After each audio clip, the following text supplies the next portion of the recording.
안녕하세요. 빅머니의 권미란입니다. 글로벌 맥주 회사들이 아프리카 대륙을 공략하고 나서고 있다고 합니다. 세계에서 가장 가난한 대륙인 이 아프리카가 맥주 시장이 빠르게 성장세를 보이고 있다고 하는데요. 이 미국의 맥주 소비량은 한 해 평균 현재 73.4리터를 기록하면서 2000년에 83리터 그리고 2010년에 80리터에 이어서 지속적인 하락 추세를 보여주고 있습니다. 올해 상반기 주요 글로벌 맥주 기업들의 맥주 매출이 부진한 모습을 보였고요. 국내 기업 역시도 마찬가지로 맥주 시장이 부진한 모습을 나타내고 있는데요. 아프리카의 맥주 소비량은 1인당 현재 10리터를 기록하면서 북미나 또 서유럽의 70리터에 비해서는 턱없이 낮은 수준입니다. 하지만 아프리카의 맥주 소비는 동유럽이나 아시아의 신흥국가 대비해서는 훨씬 빠른 성장세를 보여주고 있다고 하는데요. 아프리카는 글로벌 기업들이 바라봤을 때 굉장히 예측 불가인 대륙이라고 합니다. 변덕이 심한 국가, 변덕이 심한 어떤 그런 소비자들이다라고 얘기를 하는데요. 예측 불가의 통화나 또 물가 상황 같은 경우도 출렁임이 굉장히 심하고 또 경제 상황, 각국의 경제 상황에 따라서 소비자들의 지갑도 굉장히 열렸다 닫혔다. 이것이 좀 굉장히 변덕스럽게 나타난다고 하는데요. 하지만 독일 투자 도이치뱅크 같은 경우는 향후 10년간 맥주 산업의 매출과 이익 성장의 40%가 아프리카 대륙에서 나오게 될 것이다라고 전망을 했습니다. 이유는 현재 아프리카에서 브랜드 맥주를 마실 수 있는 소비 여력을 갖고 있는 인구가 15%에 불과하기 때문이다라고 이야기를 하는데요. 핵심은 맥주의 가격이라고 합니다. 글로벌 브랜드 맥주 한 병당 가격이 2달러에서 4달러 정도가 되는데 이것을 주고 소비할 수 있는 현재 아프리카 대륙의 인구가 적기 때문에 이 가격을 절반 정도로 낮추게 된다면 그러한 인구가 2배 이상 늘어난다라고 전망을 하고 있는 것이죠. 글로벌 맥주 기업들은 아프리카에 판매하는 맥주 원가를 낮추기 위해서 현지에서 원재료를 수급받고 있습니다. 그래서 현지 어떤 그런 관련 기업들의 매출을 또 보장해주는 그런 역할을 하기도 하는데요. 아프리카 우간다와 나이지리아에서는 현지의 원재료, 이 수수라든지 카사바 같은 값싼 원재료를 활용해서 맥주를 만들게 되면서 이렇게 이들이 마시는 맥주 한 잔이 아니라 한 병의 가격이 동전 몇 개면 먹을 수 있다고 하는데요. 300원에서 400원 수준이라고 합니다. 그래서 아직 글로벌 기업들이 아프리카 시장에서 장기적으로 안착하기 위해서는 험난한 걸림돌들이 상당히 아직은 많습니다. 세금 문제를 아프리카 국가들에서 얘기하기도 하고요. 또 원재료 수급이라든지 물가 같은 것들이 걸림돌이긴 하지만 분명한 것은 글로벌 맥주 기업들이 공들이고 있는 시장이 바로 아프리카라는 사실입니다.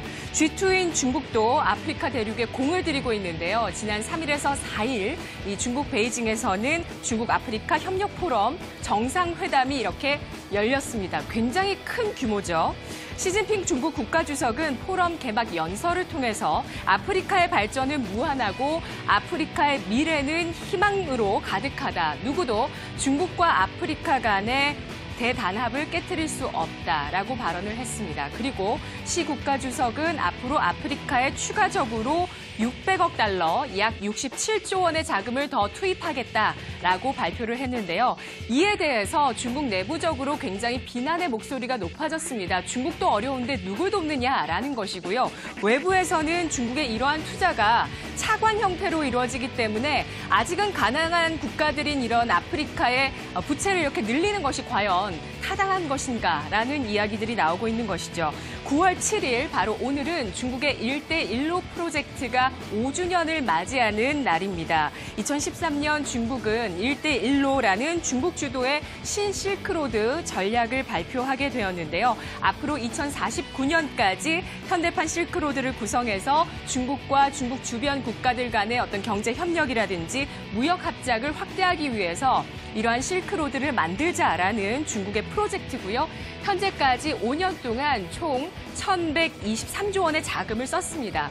그런데 이러한 1대1로 프로젝트도 협력에 참여하는 국가들에게 중국이 차관의 형태로 제공하는 것이기 때문에 이 참여국들의 반발이 최근 들어서 나오고 있다는 것입니다. 최근 중국을 방문한 말레이시아 총리 같은 경우도 얼마 전에 시진핑 국가주석을 직접 만나면서 부채가 과도하게 느는 것을 두고 볼 수가 없다라고 얘기를 하면서 최근 진행을 하고 있던 철도 건설 사업과 가스관 사업을 전격적으로 취소했습니다. 220억 달러 규모였고요. 중국이 아시아와 유럽, 아프리카 이렇게 전체적으로 있는 1대1로를 만들어서 미국을 견제하고자 했던 중국의 이런 야심이 최근 들어서 여러 가지 파열음을 만나게 되면서 주춤하고 있는데요. 문제는 주변국의 부채를 늘리는 형태로 나타나고 있다는 것이 핵심입니다. 그리고 오늘 현지 시간 7일 미국에서는 500억 달러에 이어서 추가적으로 2천억 달러 규모의 중국의 수입품에 대해서 관세를 부과하는지 여부를 결정하고 발표하게 되는데요. 중국에서는 이러한 미국의 발표에 따라서 즉각적으로 필요한 대응 조치를 하겠다, 반격 조치를 하겠다라고 경고를 하고 있습니다. 무역 적자를 줄이겠다는 의지로 지금 미국 트럼프 대통령이 행하고 있는 이러한 무역 전쟁, 그런 가운데 지난 7월에 미국의 무역 적자는 늘어났습니다. 바로 중국의 수입품에 관세를 부과하기 시작했던 첫 달 7월에 9.5%가 늘어난 501억 달러를 기록하게 되면서 5개월 만에 최대 폭의 이 무역 적자 늘어나는 폭을 확인을 했는데요. 이번에 시행하려는 이 2천억 달러 규모 같은 경우는 미국에서 많이 쓴 소비재가 많이 포함되어 있기 때문에 경제에 미치는 부정적인 영향은 더 클 것으로 예상이 되고 있습니다. 하지만 트럼프 대통령은 나프타 협정이라든지 또 중국과의 이런 관세 전쟁들 열을 올리고 있는 가운데서 다음 타겟을 또 이야기를 하고 있죠. 일본을 타겟으로 하고 있습니다. 현재는 좋은 관계지만 내가 그들이 얼마의 돈을 낼지를 이야기했을 때 이 관계는 끝이 날 것이다 라고 최근에 트럼프 대통령이 발언을 하게 되었고 이러한 내용이 나오면서 엔화가 강세로 반응을 했습니다. 트럼프 대통령발 무역 전쟁이 미국의 완승으로 끝나게 될 것인지 앞으로 주목을 해보시고요. 무역 적자와 또 환율의 이슈 잘 살펴보셔야 되겠습니다. 이런 가운데 김정은 국무위원장은 트럼프 대통령에게 임기 1기가 끝나기 전에 비핵화를 하겠는데 하지만 단 동시에 같이 종전선언을 하자라고 이야기를 했습니다. 트럼프 대통령 우리 함께 해낼 것이다라고 고맙다고 화답을 했는데요. 북미 대화와 앞으로 비핵화에도 진전이 생기게 될지 주목해서 살펴보셔야 되겠습니다. 미국의 다음 스텝이 주목되고 있는 현재 시점입니다. 이 시각 주요 경제 뉴스 윤보미 아나운서입니다.